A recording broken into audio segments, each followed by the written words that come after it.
লাইনেই থাকে।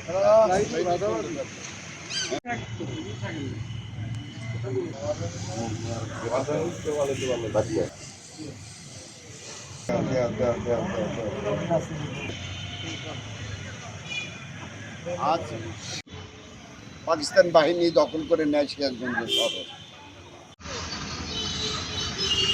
সেই শহীদদের সহ তো আমি তাদের প্রতি শ্রদ্ধা জানিয়ে মোমবাতি হাতে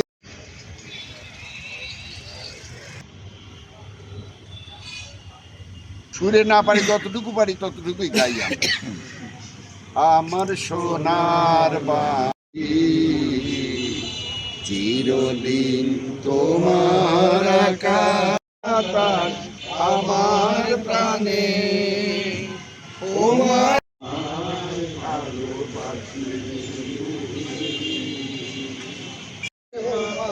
ফাগুনে তোর আমির বনে অগ্রাণে তোর ভরা খেতে রেখেছি।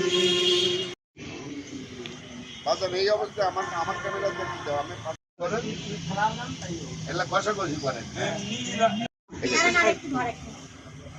হ্যাঁ সবগুলো ধরে এটাই যাবে।